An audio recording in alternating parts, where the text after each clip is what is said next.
Si à un seul instant vous avez pensé que les relations entre la France et l'Afrique avec les pays dits amis étaient des relations basées sur le commerce, étaient des relations basées sur l'expansion de la démocratie, étaient des relations basées sur le progrès, détrompez-vous rapidement.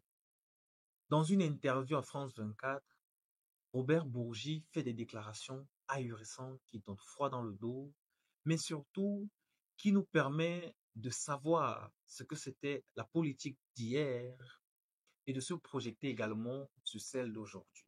Je vous invite à rester avec moi.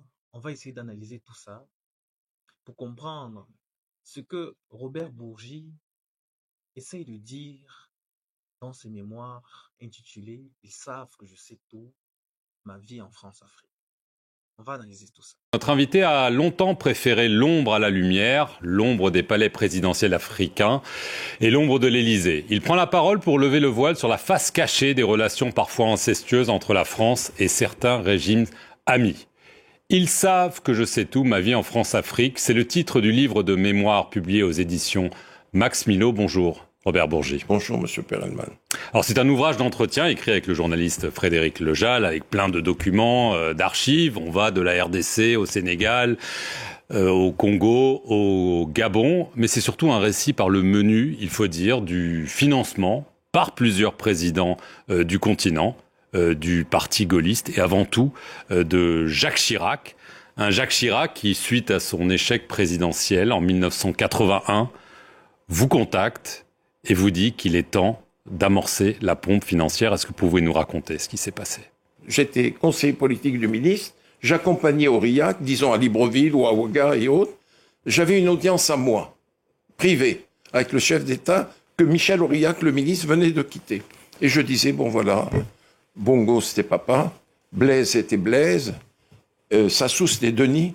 Je dis, bon, Denis, la campagne de 88 arrive, il est bon que tu puisses contribuer au financement de ton ami Jacques. Et il disait, ok, banco, on y va? Tout de suite. Tout de suite. Tout de suite. C'est vous qui demandiez les sommes, c'est eux qui décidaient? Non, c'est eux qui décidaient. Mais jamais ça n'est descendu en dessous d'1 million de dollars. Jamais. Jamais. Comment ça se passait? Ils envoyaient c'est vous qui rameniez l'argent? Non, c'est surréaliste. Je rentrais sur Paris. Le chef d'État m'appelait, il me dit, je t'envoie Monsieur X, prends rendez-vous avec Jacques. Pour Bongo, c'était Davin. C'était le mot de code de Jacques Chirac. Pour Sassou, c'était Jacques. Bon, je faisais, je prenais la tâche de Monsieur Chirac. Je lui dis, voilà, vous avez un émissaire qui arrive tel jour à telle heure. Il me dit, bon, voilà. Là. Et vous étiez là? Toujours. Pour la remise des fonds? Toujours. C'est comme ça que ça se passait, Monsieur Perelman. En toute illégalité. Ça, c'est plus mon problème. Le président de la République française me demande des choses, j'exécute. Le président des États... Déjà, il faudrait savoir que pendant des années, on nous a vendu l'Afrique comme un continent qui était dépourvu. On nous a vendu l'Afrique comme un continent pauvre. Mais je suis choqué de voir que ce sont des pays comme la France, qui étaient dits riches à cette époque, jusqu'à aujourd'hui, malgré leurs problèmes financiers. Ce sont les pays africains qui doivent contribuer pour la campagne présidentielle d'un président comme M. Chirac. Je pense que l'histoire de l'Afrique racontée par les Européens, racontée par les étrangers, c'est une histoire biaisée. On va essayer de continuer pour analyser ce qu'il dit dans son interview et on va aller plus loin. Alors en 2002, on revient, parmi les nouveaux donateurs, si j'ose dire, de ce système quand même étonnant, Abdoulaye Wade, le président, et Laurent Gbagbo, beaucoup plus étonnant, président de gauche. Il a avoué à sa sortie de prison de la Cour pénale internationale que vous et Dominique de Villepin, vous l'avez fait cracher au bassinet. Comment ça s'est passé? Laurent Gbagbo voulait s'attirer les bonnes grâces de la France. Je lui ai dit, tu sais Laurent, je vais être franc avec toi. Il va falloir que tu puisses contribuer, faire un geste pour M. Chirac. Et j'organise un déjeuner au restaurant La Pérouse. Il y avait Gbagbo dans un salon du restaurant La Pérouse, Gbagbo, Villepin et moi-même. Et là, je dis à Dominique de Villepin, je dis Dominique, comme vous me l'avez demandé, je vais demander à Gbagbo devant vous d'aider le président de la République. Et j'ai demandé à Laurent, voilà ce que je t'ai laissé entendre, je vais le dire devant le Dominique de Villepin, il va falloir que tu puisses aider à l'élection présidentielle de 2002. Et Laurent de dire, je suis de la famille socialiste, je suis un ami de M. Jospin, mais Dominique, j'aiderai à hauteur de 3 millions de dollars M. Chirac. Ce qu'il a fait. Ce qu'il a fait. Est-ce que vous considérez qu'il a été trahi par Jacques Chirac, par Dominique de Villepin, par la France plus largement? Monsieur Perelman, vous m'offrez l'opportunité de laver ma conscience. J'ai été l'acteur et le témoin de toutes les relations entre la France et la Côte d'Ivoire en ces heures troubles, difficiles. J'ai vu que Jacques Chirac et Dominique ont été d'une ingratitude à nul autre pareil. Et quand, comment vous dire, Laurent est tombé, qu'il a été conduit à La Haye, j'en ai beaucoup souffert. Personnellement et dans ma famille, j'en ai souffert terriblement. Vous vous sentiez coupable? Comment vous dire? Oui. Complice. D'une trahison? D'une trahison. Mais j'étais contre cela. Les derniers moments de la présidence de Gbagbo, je les ai vécus avec Nicolas Sarkozy. Mmh. Et là, les choses se sont compliquées. Les élections sont là. Et Laurent avait gagné les élections. Nous savons qu'il les avait gagnées. Comme Jean Ping les avait gagnées en 2016 à Libreville. Là, Gbagbo avait gagné les élections. Pas Ouattara.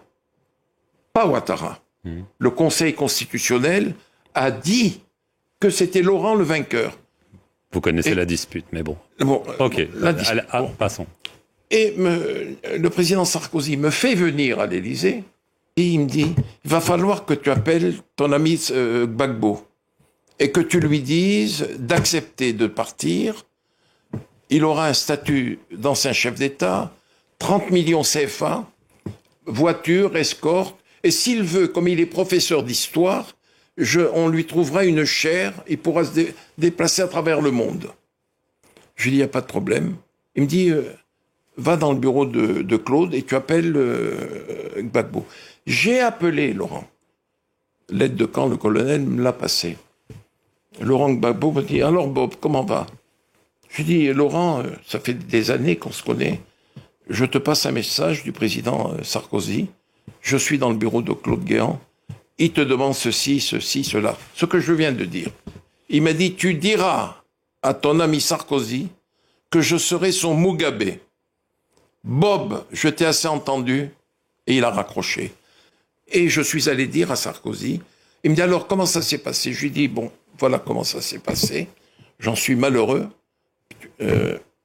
Il a bondi de son fauteuil. Et il a dit, puisque c'est ça, je vais le vitrifier. Vitrifier. Vitrifier. Je lui dis, Nicolas, s'il te plaît, le Conseil constitutionnel a déclaré qu'il avait été élu. Il a dit, je vais le vitrifier, j'ai un mandat, et je vais le faire. Et le lendemain ou le surlendemain, Laurent était tombé, conduit à, comme nous l'avons vu et su. Incroyable que le pays qui a été vanté pour la démocratie, incroyable que le pays qui parle de liberté, c'est le même par la voix de son président qui était en exercice, M. Sarkozy, qui dit qu'il va vitrifier un président élu au suffrage universel de son pays, qui était la Côte d'Ivoire. Et on lui dit, tu vas gagner 30 millions, tu vas faire ceci, mais s'il te plaît, ne rentre plus là-bas. Pourquoi? Parce qu'il y avait intention de positionner un de ses pions pour pouvoir s'attirer les bonnes grâces de la France. C'est incroyable, les amis. C'est incroyable. Et quand je me rappelle de comment M. Laurent Gbagbo avait été traîné à la Cour pénale internationale, on nous parlait de crimes d'État, on nous parlait de plusieurs choses. Mais en fait, la réalité, c'était la décision d'un président juste parce que le président qui avait gagné les élections a refusé de céder sa place. Les amis, je veux comprendre votre ressenti en commentaire. J'aimerais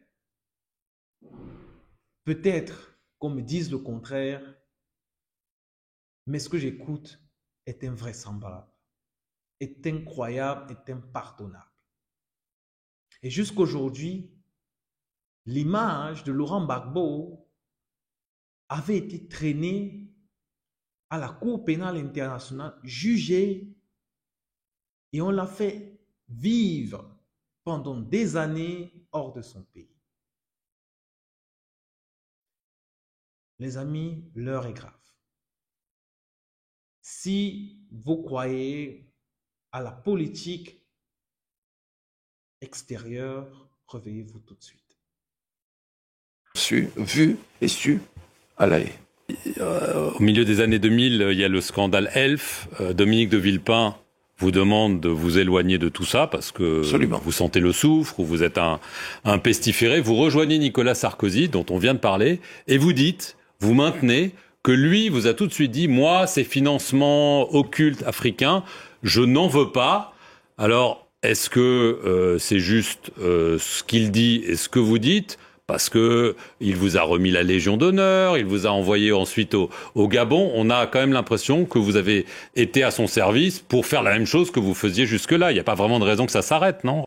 Un jour, Sarkozy, le président Bongo, qui pouvait se le permettre, il lui a dit « Mais Nicolas, Jacques, il demandait toujours de l'argent. » Il dit « Omar, j'ai dit à Robert, qui vous a passé le message, pas un sou. » Ça se passait dans le bureau du président de la République. Après l'audience officielle, j'attendais dans le bureau de Guéant, je suis rentré dans le bureau du président. Nous étions 4, Guéant, votre serviteur, le président Bongo, le président Sarkozy, et il lui a répété ça, je ne veux pas un sou. Mais Bongo a eu quand même cette gentillesse vis-à-vis de Jacques Chirac. Il a dit, mais Jacques était demandeur toujours, mais toi tu ne veux rien. Il lui a dit non, je ne veux pas un sou.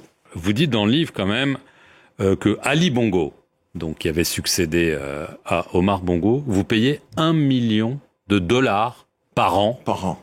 Entre 2009 et 2013. $1 million par an, Robert Bourgi, dans un pays où les routes, les hôpitaux, les écoles manquent. Vous n'avez pas mauvaise conscience quand même?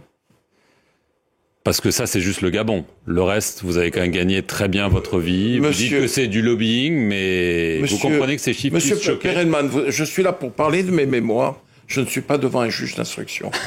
S'il vous plaît. Mais vous le dites dans vos mémoires. Je le dis. Vous comprenez que ça puisse choquer. C'est dans ma nature, monsieur Perelman, de ne pas mentir. Je dis les choses telles qu'elles sont. J'étais pas obligé de dire que je gagnais 1 million. Mais je le dis. Je le dis. Vous comprenez que ça puisse choquer. Oui, ça peut choquer. Mais c'est la vérité. Mais le $1 million, monsieur Perelman, était versé sur mon compte professionnel.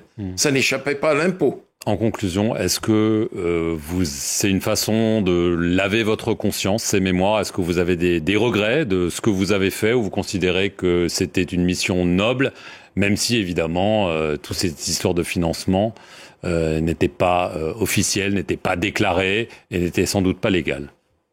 Si je vous dis, monsieur Perelman, que quelquefois ça me choquait. Et un jour, je m'en suis ouvert à Dominique de Villepin. Nous partagions, tant à l'Élysée qu'ailleurs, le whisky traditionnel, le malt, qu'il m'offrait. Et je lui dis, Dominique, je trouve quand même que c'est un peu trop. Il faudrait arrêter. Il me dit, vous savez, le président est toujours demandeur. Je lui dis, mais c'est un peu trop.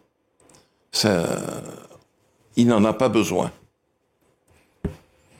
L'argent n'allait pas pour Dominique de Villepin. Dominique de Villepin recevait l'argent, mais qui partait dans la direction de M. Chirac après.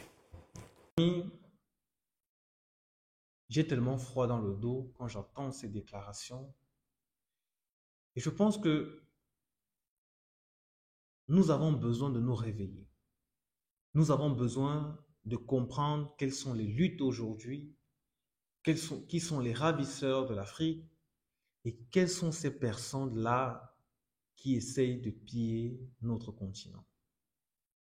On a longtemps été vanté, on a longtemps été vendu comme les pays pauvres et très endettés, mais à notre grande surprise, ce sont ces mêmes pays-là qui se disent riches,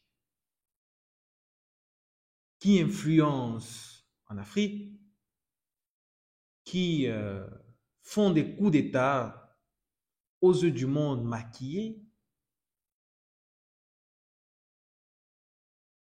Les amis, pour moi, j'en ai froid dans le dos et je dis stop. Dites-moi en commentaire ce que vous pensez, je serai ravi de vous lire. God bless.